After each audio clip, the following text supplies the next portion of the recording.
Hello. ഇന്ന് നമ്മൾ ഉണ്ടാക്കുന്നത് മലയാളി ബിരിയാണിയാണ്.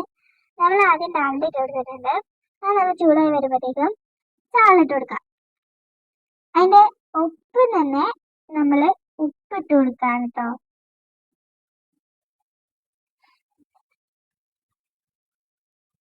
സവാള വേഗം വഴണ്ട് വരാൻ വേണ്ടിയിട്ടാണ് കേട്ടോ ഉപ്പിട്ട് കൊടുക്കുന്നത്. അത് ഇഞ്ചി നല്ലൊരു ബ്രൗണിഷ് കളർ ആകുമ്പോഴത്തേക്കും ഇതിലേക്ക് ഏലക്കായ, പെരുംജീരകം, സജീരകം എന്നിവ ചതച്ചതും, കരയാമ്പ്, കറുവപ്പട്ട, തക്കോലം, ജാതിപത്രി, കുരുമുളക്, വെളുത്തുള്ളി, ഇത്രയും സാധനങ്ങളാണ് കേട്ടോ ഇട്ട് കൊടുത്തിരിക്കുന്നത്. എന്നിട്ട് അത് വീണ്ടും നമ്മൾ നന്നായിട്ട് ഒന്ന് വഴറ്റിയെടുക്കണം. ഇത് നന്നായി വഴന്ന് വരുമ്പോൾ 1 ഗ്ലാസ് അരിക്ക് 1.5 ഗ്ലാസ് വെള്ളം എന്ന പാകത്തിന് ഞാൻ എടുത്ത് വെച്ചിരിക്കുന്ന വെള്ളം ഇതിലേക്ക് ഒഴിച്ചു കൊടുക്കുന്നുണ്ട്. അത് നന്നായി തിളയ്ക്കുമ്പോൾ 1 മണിക്കൂർ നേരത്തെ തന്നെ അരി കഴുകി കുതിരാൻ വേണ്ടി വെച്ചിട്ടുണ്ട്.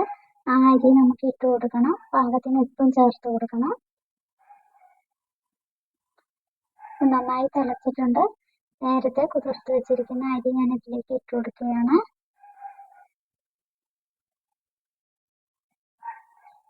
നമുക്ക് അടച്ചു വെച്ചിട്ട് ഒരു വിസിൽ വരുമ്പോൾ ഓഫാക്കാം. ഇപ്പോൾ വെന്ത് കഴിഞ്ഞു. ഇനി നമുക്ക് ഇതൊരു ഡിഷിലേക്ക് പകർത്താം.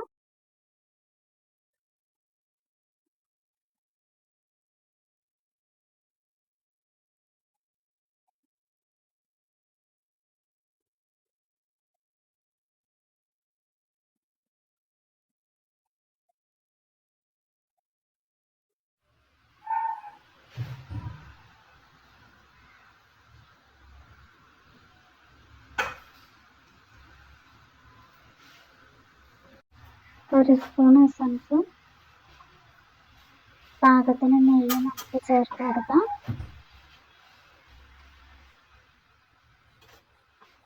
ശേഷം അണ്ടിപ്പരിപ്പും